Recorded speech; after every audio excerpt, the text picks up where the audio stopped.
Hello, Becky here. Welcome back to my channel.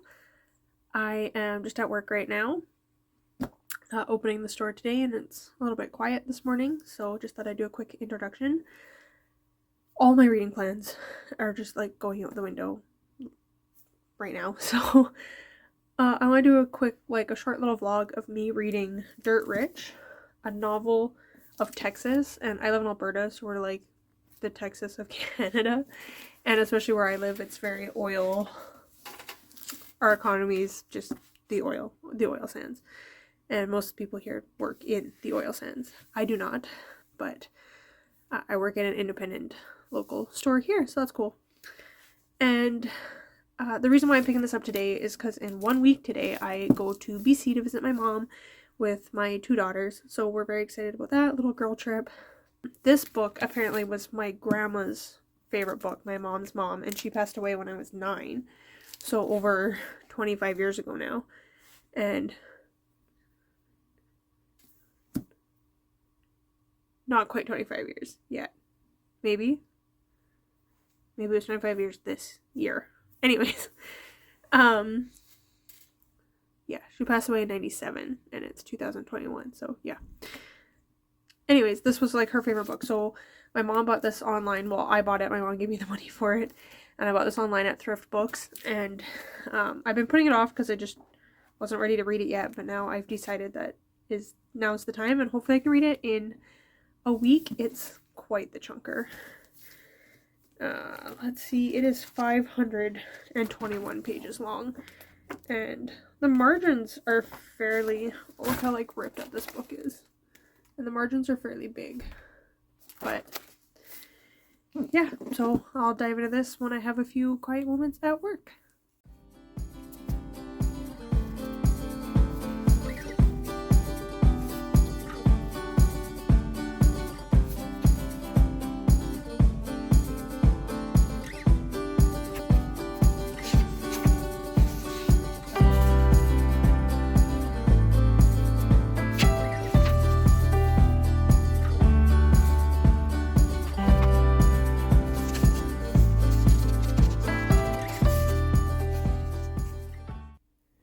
Okay, so I'm reading, I've gotten 2 sentences into this book, and I'll just read them to you.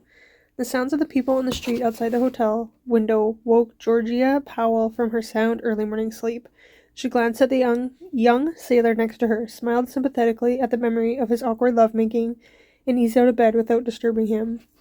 My grandma liked some racy books, apparently. It is Friday today, August 20th, and I am on day 2 of reading. Sorry, my dog is separated from the rest of the family, so she doesn't like it. I'm on day 2 of reading Dirt Rich. I'm under 100 pages into it right now, and it's over 500. And I want to finish it before I go to my mom's, but even if I have to read it a little bit at my mom's place, then that's okay. But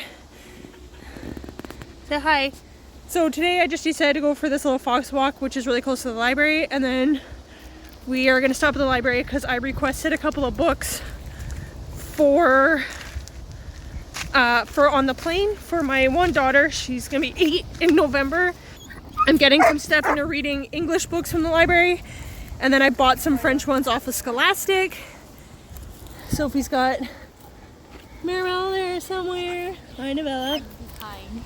Yeah. I'm in the behind. So, and then I ordered some French ones, so hopefully they come in before we go, but they'll be short, and Sophie can read in French and English, so I'm going to be packing a French book for her to read to me and Maya on the airplane. So that should be good anyways. So that's what we're going to the library for, and I'm going to drop off my book called Unsaid. This dog is going to kill me. I have a whole other video I want to take about my dog. But yeah, I'm reading Dirt Rich right now. I don't remember who wrote it. It's slow moving, it was written in the 80s. I think it came out in 86. So it is old. And it takes place just after World War II. The soldiers are coming home. No, World War I.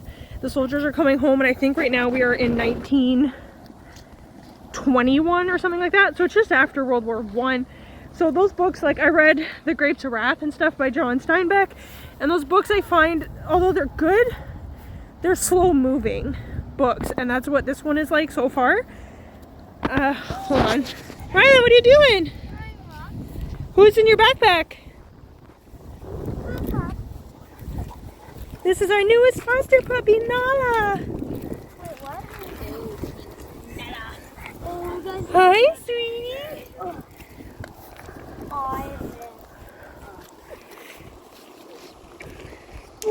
So it's about this soldier who comes home from World War I, and he has to go back to working just like at a clerk at the JC Penney's, and he's like,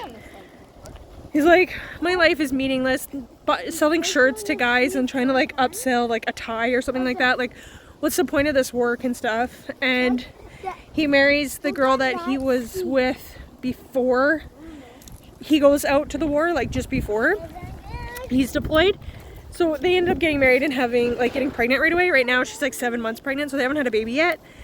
And they move in with her mom and brother, and it's an okay situation, but her brother's kind of like arrogant and snobby about it, and he makes like more money working at like a theater. So, and he's like, you need to bring in more money and you need to pay more of your share of the rent and stuff like that.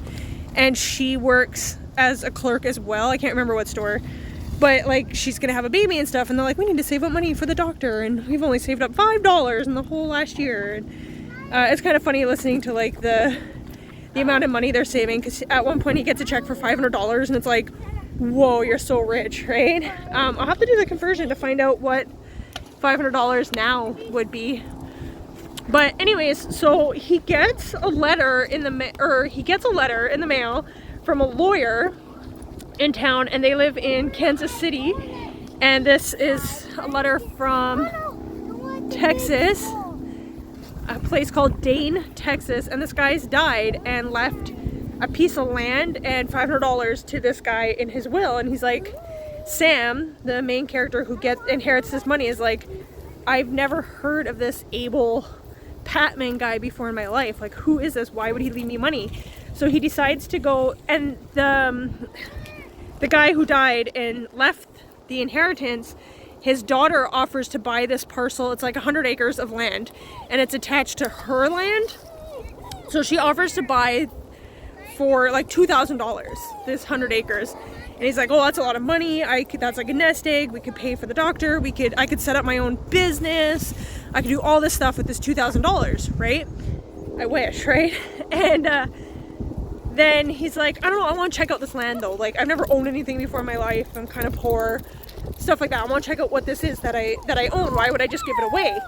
So he goes there, and they're like, we'll offer you $4,000. And he's like, I still want to check out the land. And they're like, we'll offer you $5,000. And the wife is like, take the money. Like, come on, let's get out of here. Like, all the people in Texas don't like talk to them or are very nice to them and stuff. So they're like, let's go back home with our $5,000 and start a life together and be prepared for this baby and stuff like that.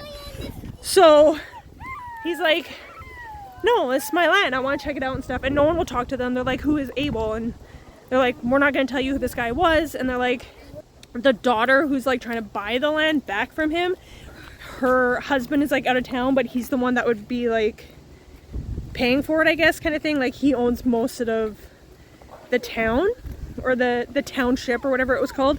But like, it's so small, it's not even like considered a town. And so he hasn't come back yet, so we haven't seen him yet. But we've just discovered that there might be oil on this 100 acres of land. So yeah, like I said, it's pretty slow moving. Like, we're only 100 pages in, but I think it'll still be good, and it's interesting, and it's apparently one of my grandma's favorite books. So it's kind of cool to read something like that my grandma would have read and enjoyed. And yeah, so that's it so far.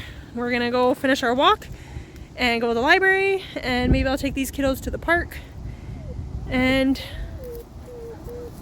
I will read my book at the park. Bye. Okay, let's go. Let's walk. Come on, Maribel. Puppy's saying goodbye.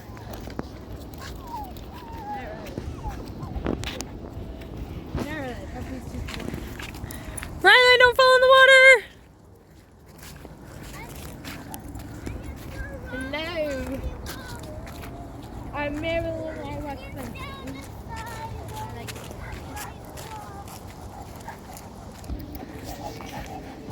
I like them back.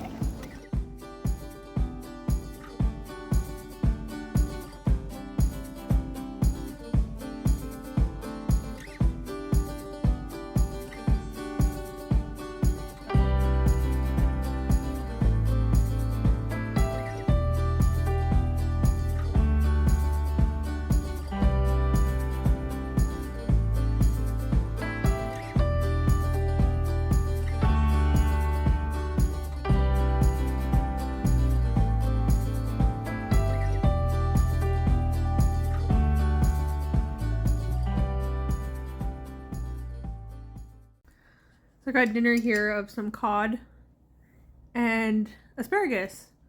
And my cat is starving to death. As you can see, he won't leave me alone. Leopold.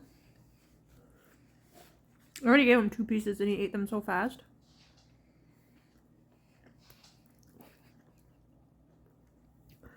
What a brat. He's worse than the dogs.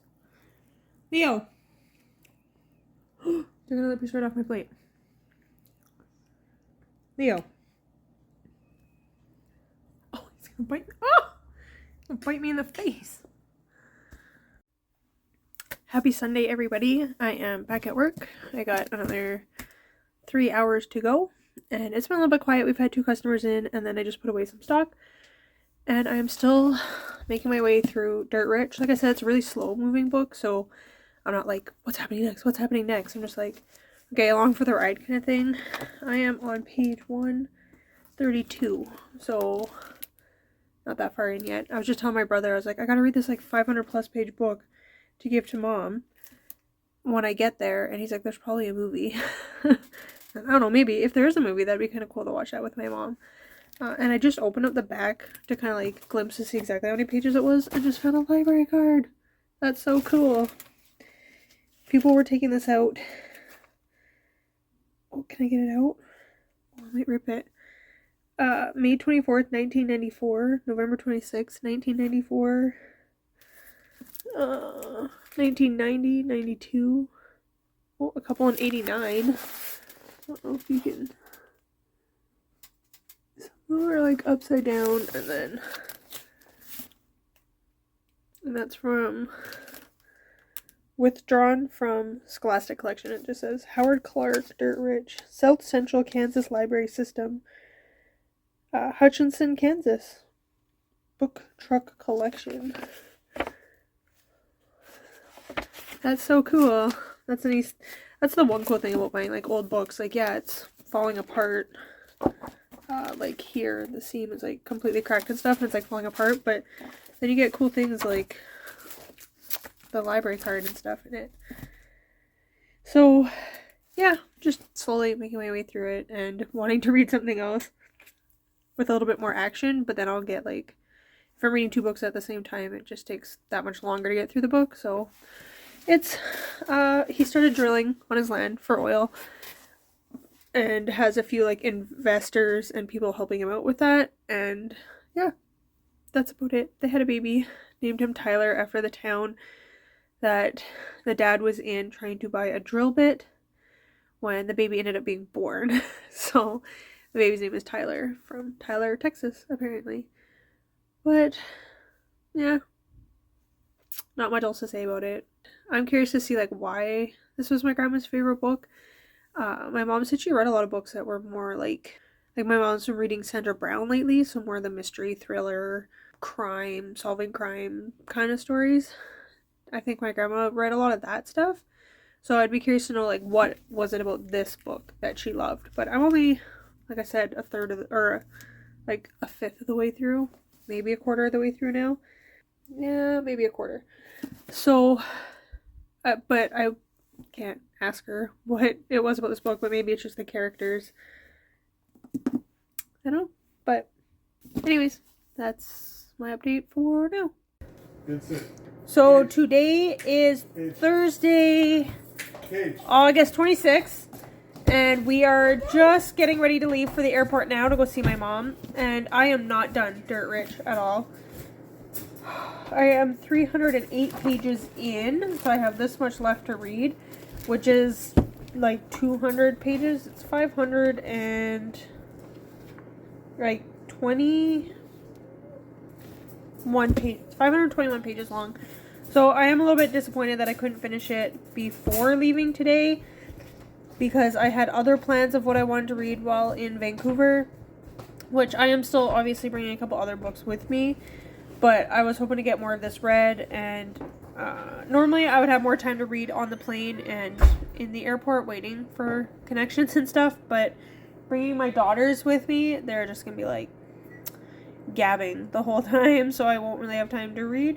Anyways, I'm super disappointed about not being able to get this book read, and just trying to work on a bunch of other things and getting laundry done, and it's just been like way too much to do without any help at all, because my husband has had to work this like up until pretty much we leave, and just too much stuff to do. And then like he was off yesterday, but we had a couple of appointments to do in the morning and stuff like that, so it's just been really frustrating trying to get through these books. And it's, like I said, a slow moving book, so I'm not like flying through it, and there's no audiobook for it, so I can't even, like, I'm trying to make a blanket for my brother, and I was hoping to finish more of it before we left to go see my brother, but I'll be able to work on that while I am in, how dirty that is, while I am at my mom's place, and hopefully find the color yarn I need at the Walmart there. Yeah, just trying to work on that blanket and also get this book read in the last like under a week has been stressful. And yeah, the book isn't bad. My husband was reading like what it's about, and it says, spanning the years between two wars, Dirt Rich cunningly exploits the melodramatic but true story of the finding of the greatest oil field on the continent to trace a man's past and follow a woman's consuming future. So I'd have to look that up to see about like if this is actually a true story. I don't really know anything about Texas. So we are following Sam Sheridan's story. He's like the main person that we're following, or the main guy anyways that we're following, and his wife Georgia. But then we find out like there's some mystery involving like his parents and stuff like that. So then we hear like his mom's story, and now I'm just nearing the end of like his grandfather's story. So it's kind of cool. We're getting like different generations and stuff. I definitely don't think this book is for everybody, obviously. It's kind of long and historical fiction and following a few different generations. And like there's a few exciting things like striking oil and becoming rich and stuff like that, but it's not a fast pacing book. And it takes place like between the wars, so we're not even getting like the war story part of it, which, you know, some people like that. Anyways, my dog is locked up. Good night. Because we're going to the airport, and I gotta take this off and get ready to go. Yeah, I will finish this in BC, and I will update my vlog and stuff, but I also want to do a separate BC vlog as well. So that's that for now, and I will check in later. So happy Saturday night. It is like 8:50 p.m. August 28th. I just am starting page 426 out of 521. So just under 100 pages now. So that's good. The book is good. There's, you know, it's a long story told. It's mainly focusing like on the one couple and like what they've done with striking oil and like starting their own town and stuff. But then you hear like his mother's story and then his grandfather's story on his dad's side. So you get a few different generational things and stuff. And then back to like the present time. And then there's some drama with different relationships and things like that. And now there's like fires being set on purpose. So yeah, all that kind of fun drama stuff. And it's going well. I'm just a little bit frustrated that I can't read it faster, so just trying to read a little bit more. But yeah, I'm a little bit frustrated that's taking me so long to read the book. Not that the book is boring or anything, but it's just at the point where I'm like, okay, I've been in this book a long time and I want it to be done and over with now and move on to other things. I had a nonfiction book I wanted to read, and I also brought a Karen Slaughter book with me as well to read, but I won't be able to get to those. But hopefully I'll be able to finish this Dirt Rich soon and get maybe started on the nonfiction one. I don't know what to say about this book. It's not like a 5 out of 5 star read, but I don't want to read it either. It's an old book from 1986 that takes place after World War II, and I'm reading it because it was one of my grandmother's favorite books, so that's why I'm reading it. So I'm not rating it, but it's not like a 5 out of 5 or anything. It's kind of slow moving, but I don't know, I'm not bored. It's just a long book and I want to be done with it and moving on to something else. But our trip is going well so far, and I'm just not getting a lot of reading done, that's all. But yeah, that is all for now. So we are back in Alberta, back in Fort Mac, back at home, kinda. We are, as you can see, we are outside and we are at like a local dog park. And there's my dog panting like crazy in the background. And this is only our second time going to this dog park, but it's not like a big open field. It's like a path and like lots of wooded areas and stuff like that. So my dog is really enjoying being able to run through the forest. She really likes it. And in about 20 minutes, we're going to a birthday party at a water park not far from here. So it's like 24 degrees today. The past couple of days, it's been rainy and kind of cold. Not freezing or anything, like plus 12, but it is September 4th today. So we are enjoying our last little bit of summer before fall here. Lasts like fall and spring are like a week long. And then winter's like 8 months and summer's like a couple months sprinkled in with lots of thunder showers. Maribel. So Maribel's just munching on some grass here. The kids are picking some berries in the bush. And I'm trying to get this quick little video. So I finished Dirt Rich at my mom's place and was able to leave it back with her. So that's good. And then I started Indelible by Karen Slaughter. So that one's going really well. I finished that book Sunday or Monday. I finished Dirt Rich, and then like later that night I started Indelible. Yeah, I think it was Monday, and today is Saturday, so it's been less than a week. But Indelible's going by like so much faster, even though I have been reading it for several days. It's just like when I do sit down to read, I get a lot done. It's very fast paced, and I really like Karen Slaughter for that. But anyways, we're here to finish talking about Dirt Rich, and I'm still not 100% sure like what it is about Dirt Rich that my grandma would have loved. It is a slower paced book, but it had a good story. Maybe she just liked the characters. And my mom said it was one of her favorite books, so I would be curious to know what it is about it that she likes. But it wasn't a bad book, of course, but just I was 9 when my grandma passed away, so those are not conversations we were ever able to have together. I wasn't reading when I was that old. Like I'm pretty sure at 9 I could read, but I just wasn't into books as a kid. So there's Maya back there. Even though I'm going to talk about like super adult material, so I guess I will have to finish this video later. So I am back home from my mom's now. I've been home for almost 2 weeks tomorrow, and I finished the book like 2 weeks ago today, I think. Dirt Rich. And yeah, so just been like thinking about my thoughts on how I feel about this book. So I don't know. This book wasn't bad by any means. Like I said throughout this vlog, that it was very slow moving, but it wasn't necessarily a bad book. It was more like a character driven story, and the plot was basically just getting oil from the ground in Texas. That was like the main plot. When I first started reading the book, I even had like a little clip that like my grandma liked some smutty books apparently. And at first I was like, I don't know if this is like sex positive. It shows that women can enjoy an active sex life and take pleasure in it themselves, not just for the man. Especially, like I said, this book was written in like 1986, but took place in the 1920s. So, like it does dip a little bit. It starts like right after World War I and then kind of goes just to World War II. World War II is mentioned. There is a character that does go off to the war, but it's not like the war is like such a small part of the reflection of my glasses. It's such a small part of the story. But anyway, so I was just thinking like for its time, it was really showing that women could be in charge of their own sex lives and their own sexual desires and pleasure and stuff like that.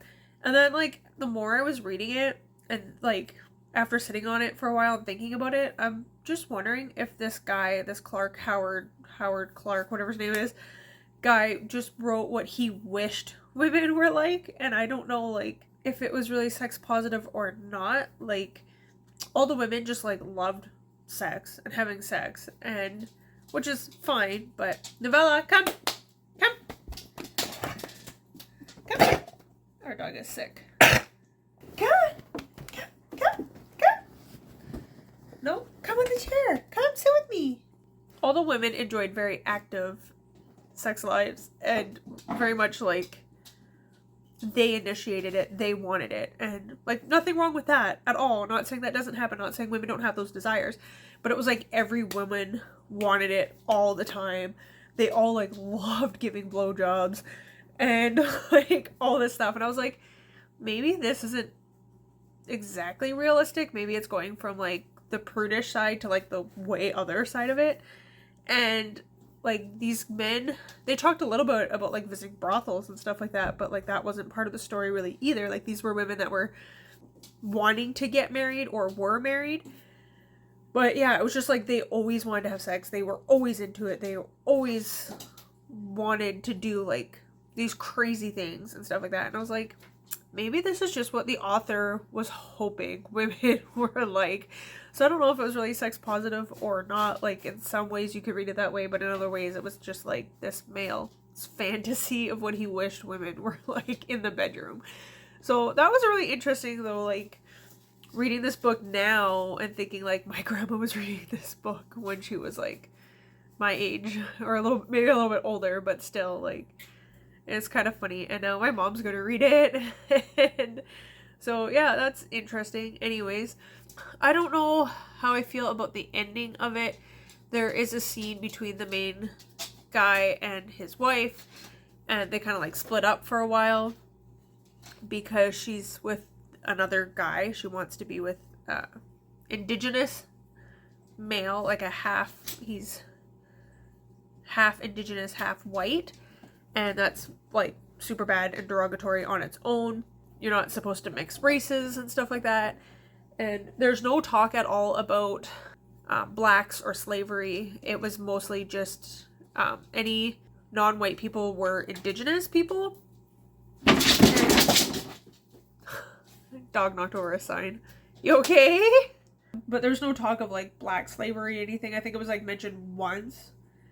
But I don't like, keeping in mind the time period of when it was written and when it took place, like, yeah, there's definitely derogatory speak against indigenous people, but it wasn't all bad either. But I don't know, but there's like this one guy comes in and like I said, he's like a half-breed and she's attracted to him. She's white and married to like the main guy, and they end up having like this affair, and he kicks them off the land when he could have them like executed, because that's like the law there.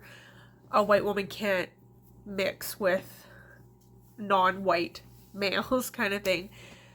And then he falls in love with like an indigenous princess. I'm trying to remember, it was like Choctaw was the name of the tribe that they were like half on their land, half on the land that was passed down to him through the will that he inherited. And so he fell in love with like this Choctaw princess. So there's this like interlude in their marriage where she's off with this other guy, he ends up with this other woman. Then like at the end, I don't like, spoiler alert, I guess if you're ever gonna go read this Dirt Rich and you don't want to know anything, spoilers here, but in the end both those indigenous people outside of the marriage have passed away in different circumstances, but it's been like 20 years. And then the two original people, Sam and Georgia, end up back, like she comes back to him and he's just kind of like, sure, I guess all is forgiven, and they just like get back together. And I was like, what's happening? Like, I don't know, it just seemed like too easy for them to get back together. Not saying it couldn't happen, not saying there can't be forgiveness and reconciliation, and a lot of time has passed. and they'd both had moved on and had found other people, and then, you know, the loss of those people and stuff. I'm not saying that isn't possible. It just seemed like she just showed up and he was like, sure, and takes her to his bed, right? And I'm like, I feel like there should have been a little bit more of a discussion there, maybe a little bit of a talk. But, and then, like, after he kicks her out, like, the beginning of the book, you're getting her perspective, Georgia's perspective. And, like I said, she was, like, sleeping with this Navy guy. Or she's, like, sneaking out after sleeping with him. And then she's going to meet this guy that she had hooked up with before he shipped off to the war. And I was like, oh my gosh, she's, like, active and knows what she wants, kind of thing. But so we're getting her perspective in the beginning, and then it switches to Sam Sheridan's perspective. And then so he kicks her and I'm trying to remember his name. They called him Key, short for Cherokee. O'Hara? Key O'Hara. So he kicks Georgia and her lover off the property, the estate, all that stuff, because Key was like the overseer of all the oil fields that they were running at the time. And so he kicks them off the fields and they move to like Nevada or something. But you don't hear from her again until the end of the book, after Key has died and she's just in Nevada alone and being like, now what do I do with my life? So I kind of wish we got a little bit more of her perspective and what happened in like those 15-20 years between Sam kicking her out and her coming back to him. I was kind of hoping to get a little bit more of her perspective, but we just stuck with Sam's perspective after that. But you do hear a little bit of what happens because they meet up at one point. There's like this big Chicago fair that happened, and they both happen to be there. So you get to like find out like where she's been and stuff like that. But like that's it. You just get like little pieces of it, and then yeah, you get her perspective again at the end. So that was kind of interesting. But yeah, the ending wasn't the best. Like, I wrapped up in a nice, neat little tiny bow. But there was definitely a lot of tragedy that happened, of death. There was fires that had been set to all his, like, properties where they had oil rigs going and, like, looking for oil and bringing up oil and stuff. Somebody had set fires to those. And so there was, like, all that whole chaos. And then there was a tornado that came through the southern states and hit Texas and like destroyed the indigenous town village that was there, the Choctaw town, like just completely decimated that. So there was definitely some tragic things that happened through the years. And also a trigger warning for abortion. It doesn't happen necessarily on page. She gets pregnant. She only wanted one kid. She gets pregnant again, and Georgia, and she goes with a friend to like another town because it's illegal to have an abortion. And she finds like this person who's willing to do it. And she talks about being nervous and stuff like that. And they meet at like this restaurant and just go like into the back, and she's on the table, and then they put her under, and she wakes up and it's been done. So you don't like, there's no like gory details or anything like that, but it does happen. It's there. So trigger warning for that. And yeah, I think that's about it. It was an interesting read. I'm glad I got to read it and connect with my grandma on another level that way. And I'm curious to see what my mom thinks about this once she reads it. I'm glad I was able to finish it while I was in town there. Thanks for watching. Like, comment, subscribe. Let me know if you've read any favorite books that your family has had, your parents or grandparents or aunts or anything like that. What's a book that maybe your grandkids are going to be like reading when they're old enough to be able to read it? What are they going to read? Like, oh, grandma loved this book. I think mine would probably be Summer Sisters by Judy Blume. Where the Red Fern Grows is a really good one. And yeah, I don't know what else, but anyways, I will see you next time. Bye!